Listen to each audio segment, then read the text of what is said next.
ಸೂರಜ್ ಹೆಗಡೆ ಅವರು ನನ್ನ ಆತ್ಮೀಯ ಒಬ್ಬ ಸ್ನೇಹಿತ.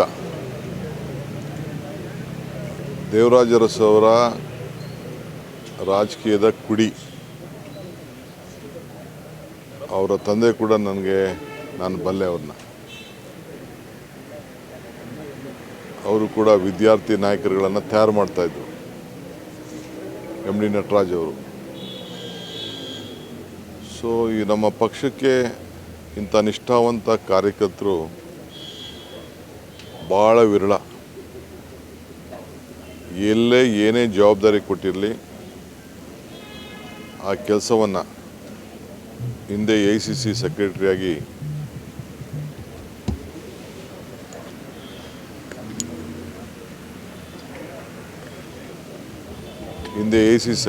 ಕೂಡ ರಾಹುಲ್ ಗಾಂಧಿ ಅವರಿಗೆ ಅಸಿಸ್ಟ್ ಮಾಡ್ತಾಯಿದ್ರು. ಯೂತ್ ಕಾಂಗ್ರೆಸ್ಗೆ ಅಸಿಸ್ಟ್ ಮಾಡ್ತಾಯಿದ್ರು. ಈಗ ತಮಿಳುನಾಡಿಗೆ ಇನ್ಚಾರ್ಜ್ ಹಾಕಿದರು. ನಮ್ಮ ಗ್ಯಾರಂಟಿ ಸಮಿತಿಗೆ ಉಪಾಧ್ಯಕ್ಷರಾಗಿ ಕ್ಯಾಬಿನೆಟ್ ಸ್ಟೇಟ್ ಮಿನಿಸ್ಟರ್ ಸ್ಟೇಟಸ್ನಲ್ಲಿ ಸಂಘಟನೆ ಮಾಡ್ತಾಯಿದ್ರು.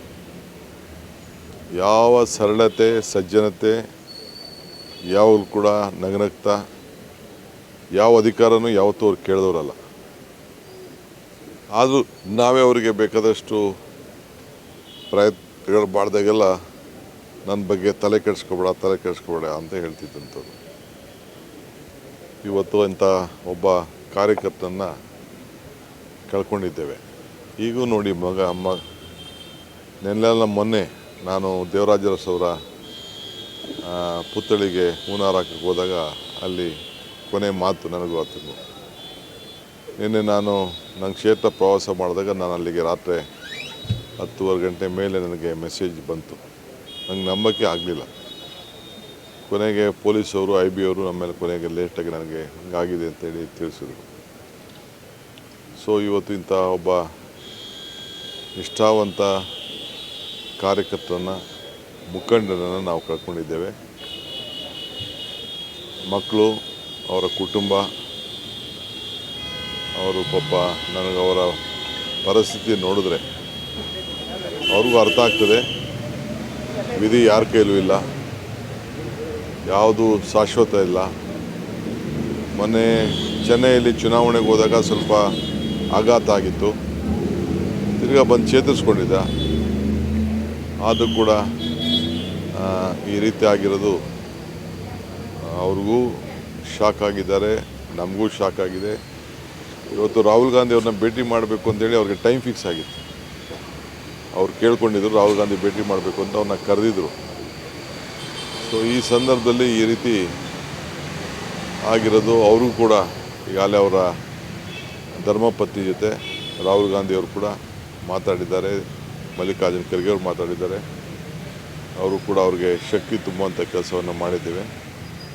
ನಾವು ಕೂಡ ಈ ಕುಟುಂಬಕ್ಕೆ ನಮ್ಮ ಕೈಯಲ್ಲಿ ಏನು ಶಕ್ತಿ ತುಂಬಲಿಕ್ಕೆ ಸಾಧ್ಯನೋ ಅವ್ರ ಹತ್ರ ಮುಂದಿನ ದಿನದಲ್ಲಿ ಮಾತಾಡೋ ಕೆಲಸ ಮಾಡ್ತೇವೆ.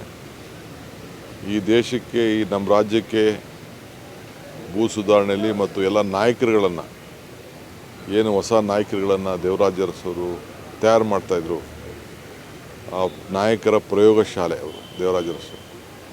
ಆ ಕುಡಿ ಇದೊಂದು ಮಾತ್ರ ರಾಜಕೀಯದಲ್ಲಿ ಇತ್ತು. ಸೊ ನಾವು ಕಳ್ಕೊಂಡಿದ್ದೇವೆ. ಅವರ ಆತ್ಮಕ್ಕೆ ಶಾಂತಿ ಸಿಗಲಿ. ಅವರ ಎಲ್ಲ ಸ್ನೇಹಿತರು, ನಮ್ಮ ಪಕ್ಷದ ಮುಖಂಡಗಳು, ಕಾರ್ಯಕರ್ತರು, ನಾವೆಲ್ಲ ಅವ್ರನ್ನ ಕಳ್ಕೊಂಡು ಭಾಳ ದುಃಖದಲ್ಲಿ ನಾವೆಲ್ಲ ಇವತ್ತು ದಿನ ಕಳೆಯುವಂಥ ಪರಿಸ್ಥಿತಿ ಬಂದಿದೆ. ಅವರ ಆತ್ಮಕ್ಕೆ ಶಾಂತಿ ಸಿಗಲಿ. ನಾಳೆ ಬಂದು ಸರ್ಕಾರದ ಗೌರವವನ್ನು ನಾನೇ ಬಂದು ಅವ್ರಿಗೇನು ಗೌರವನ ಸಲ್ಲಿಸಬೇಕೋ ಸರ್ಕಾರದ ಪರವಾಗಿ ನಾನು ಮಾಡ್ತೇನೆ.